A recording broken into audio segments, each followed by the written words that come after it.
At ayan nga ako, nagbabalik ang inyong lingkod, Carlo Mendez TV. Abangan ang pag-uusapan natin ngayong araw ng Webes.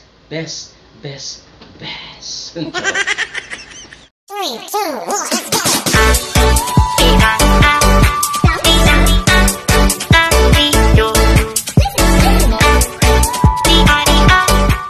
At yun nga ho guys, ang pag-uusapan natin ngayong gabing ito ay itong tungkol kay Cypro. Kay Cypro na naman tayo dahil. According sa kanyang latest live streaming, no, it seems like hihinto siya sa pagla-live streaming. Yun ang sabi niya. Kasi according to him, halimbawa 1 hour na nagla-live streaming siya. So after daw na mag-live streaming siya, nga talaga. Oh. Unlike daw na mag-upload na lang siya ng video and then magtatrabaho siya sa labas. Aside from being a vlogger, may trabaho talaga siya doon, kikita pa siya sa labas. Right away. Kasi alam naman nating lahat na ang mga sahod natin dito sa YouTube is every 21st to 26th of each month, no, kada buwan. So kung mag-i-spend nga naman siya ng everyday na live streaming siya, tataas yung revenue niya kasi may mga palipad dyan May mga iba nag-GCash, may mga stickers, may mga ganyan, no. Pero yung talagang kikitain niya the whole hours, kung 1 hour, 2 hours, 3 hours siya nagla-live streaming dyan, yun ang sinasabi niya guys na na wala siyang kita, no, aside sa revenue niya sa YouTube na nag-spend siya ng 3 hours, di ba?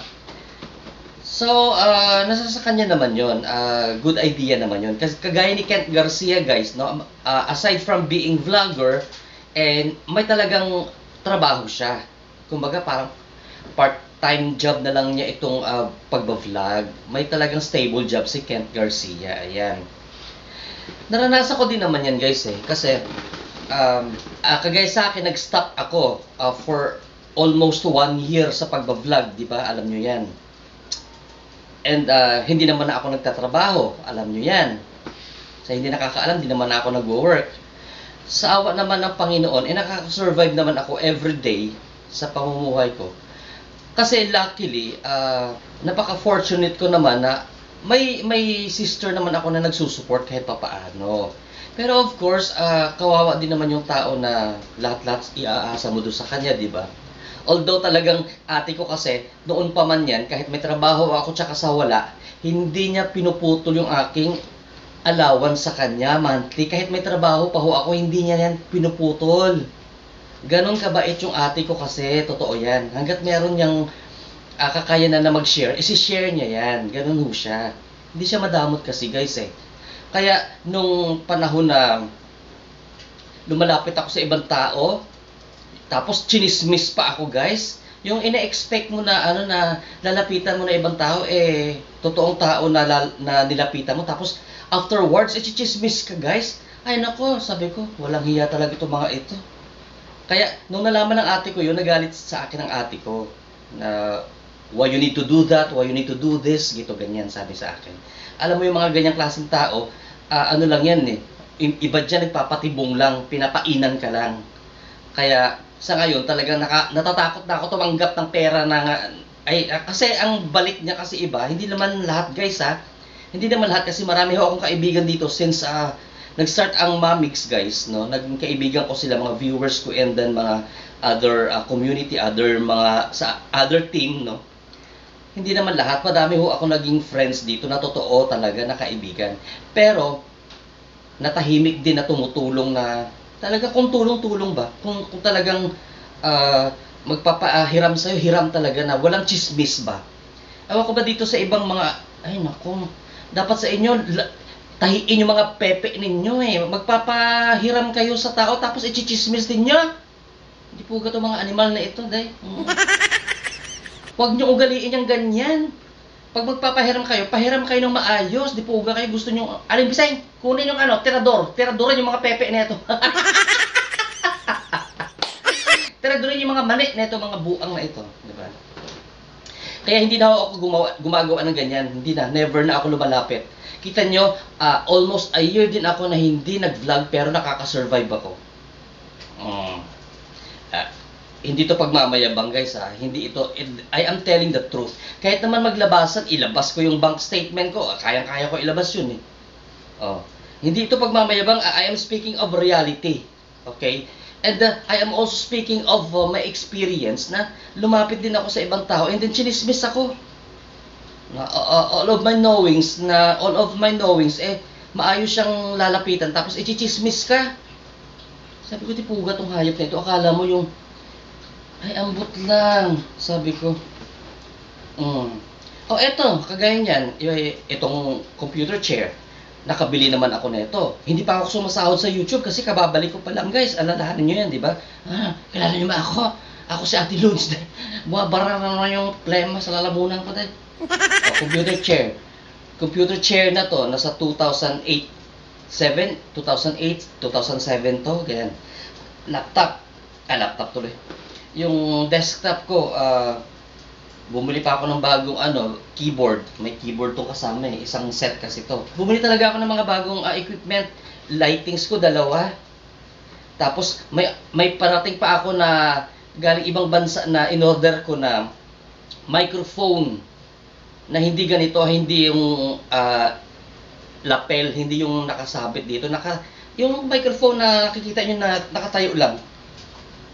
Pang recording kasi talaga yun Ayun. So talagang bago ako magbalik sa pagba-vlog ngayon, talagang nagpinondohan ko talaga na kasi nawawala yung mga tripod ko, mga ganito ganyan, sira na. So need kong bumili ng mga bagong equipment for vlogging. Ayan. Makita mo, hindi pa nga ako makapag-live kasi wala pa akong webcam. Yun. Yung ibig niya siguro sabihin, baka gusto niya tinda sa labas o kaya mag-part-time job sa labas din sa mga kung anong mga kakayanan niya, capability niya na gumawa ng mga kung ano, motor, mag-repair.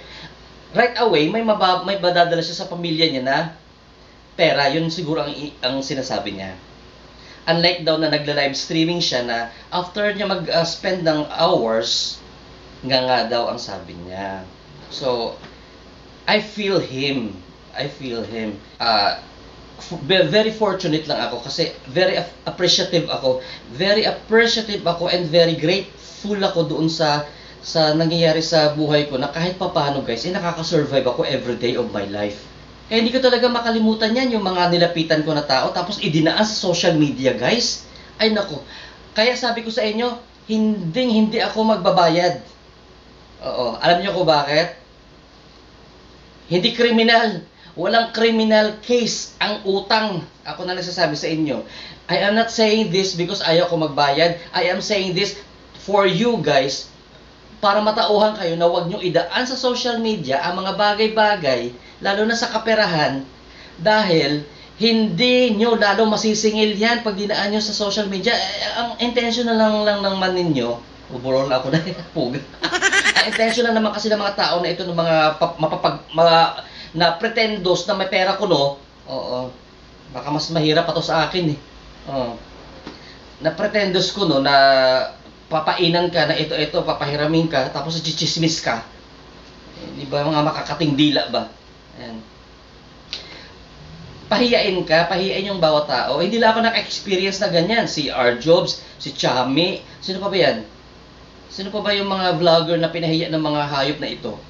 Di ba? Kaya lalong, sabi ko nga sa inyo, magmatigasan tayo, wala kayong masisingil sa akin. Magdemanda kayo. Hindi nyo na ako masisindak ngayon like what you are doing before. Kayang-kaya ko kayo harapin kahit saan, guys. Promise. Ngayon, mula nung ginawa sa amin ni Darling yung kaso-kaso na yan, I die. Promise. Sinabi ko na sa sarili ko, never, ever again. Sinabi ko yan talaga. Hindi talaga ako urong nga. This time, naku dahil. Lalabas na ngayon na pag-activista ko talaga, totoo lang. Kasi wala naman talaga akong experience sa kaso-kaso na yan, guys. So, first time mo nagkaroon ng ganyan kay Darling, so medyo na-stress ka. Na-stress talaga ako, syempre. Aminin ko, di naman ako plastic dahil. Na-stress ako kasi sabi ko, ano ba to? Ba't ako nasama dito, ganyan? nagkaroon tuloy ako ng idea kung paano magsampa, kung ano ang mga proseso. Alam nyo guys, hindi sa pagmamayabang, very sharp yung mind ko. Natatandaan ko yung lalo pa yung mga importanteng bagay. Yung mga simple nga, nakakalimutan ko yan pero yung mga importanteng bagay guys, lalo pa yung mga legality na ganyan, mga bill sa kuryente, madali yan pumasok sa utak ko. Nagkaroon tuloy ako ng idea paano mag-file, paano ang proper procedure, kung anong gagawin. Tinuruan niyo tuloy ako. Diba? So, kaso pa more. Diba? Nagloka kayo. This time, kahit walang sponsor, guys, di po gaday. Sinasabi ko sa inyo. Kaya feel ko yan si Cypro, guys, kasi nga, alam nyo, kagaya niya, kung ang talagang aasahan mo lang is yung kita mo sa pagba-vlog, buti sana kung milyon-milyon ang kita mo, kagaya nila, yung sino ba itong Kapinpin Brothers, laki na kita ng mga yan, yung si Jay Ong, sila Ivan Alawi, yung yung magkakapatid, si Nayana Guerrero, meron silang unit dito sa Century. Dito sa Carino East, tsaka sa Rojas East ata meron. Tapos, dumadating ka sa punto na nagigipit ka, nangangailangan ka, okay? Pero it doesn't mean to say na walang-wala ka. Normal lang ho yan na dumadating sa punto ng buhay ng tao na ikaw ay magigipit, so lalapit ka ngayon. So, ang in-expect mo kasi na nilapitan mo, ito ang tao, yung pala plastic, oroka, tsaka Tupperware. Alam mo kung sino ka. Kailangan mo banggitan yung pangalan mo dito. Kung magsalita kasi ibang tao dito, akala mo parang napaka-successful na talaga nila in life. Di ba? Di kayo na mayaman. Di wow. Kayo na mayaman. Kami mahirap lang kami. Di po ganda. Sakali nga lang kami natutulog din. Di po ganda yun. Wala ka kumakain dito din. Nangangayayat na nga ako. Ano ka kayo? Alam nyo ba na napaka fair ng Constitution ng Pilipinas, guys, no? Pagdating sa kasi alam niya na lahat ng tao ay dumadating sa punto na nagigipit. So kaya inilagay niya sa Constitution ng Pilipinas na no one shall be imprisoned for non-payment of debt. Ayan. Kaya hindi siya criminal case ang pangungutang. Okay? Yes, we have responsibility to pay kasi nanghiram tayo. Pero kung dinaan ka na sa social media at pinahiya ka na, huwag mong bayaran kasi dapat sila pa magbayad sa'yo sa pamamahiya na ginawa sa'yo. Kasi hindi naman yan ang proper way na paniningil. Diba? Eto pa. Hindi siya criminal case ang utang. Kasi, that is civil case. Eto, i-differentiate lang natin ang criminal case sa civil. Okay? Pagdating ho sa utang, walang nakukulong. Ang nakukulong ho, kagaya niyan, nag-utang ako sa'yo, tapos ang binayad ko, cheque. Okay, post-dated na check. Nag-issue ako sa'yo ng post-dated na check, tapos, halimbawa, this 21st of September, nilagay ko doon na pwede mo i-encash. O, dumating na ang 21st ng September, pumunta ka ng bangko ngayon. Ipapa-encash na nung inutangan ko, yung cheque, tumalbog, walang laman, walang pondo, doon ka ho magkakaroon, doon pa lang ako magkakaroon ng kasong kriminal kasi may batas sa bouncing check ang Pilipinas. That is bouncing check law. Yan. So yun ho, ang topic natin ngayon. So nagdugtong-dugto yan kasi ang usapin ni Cypro ito po sa financial matter. So, in-insert ko lang yung experience ko about financial matter. So, nagko-connect yan doon sa sinasabi ni Cypro na, nga naman, 1 hour ka, 2 hours ka nagla-live, then afterwards nga. So, Carlo Mendez TV is signing off. Bye-bye.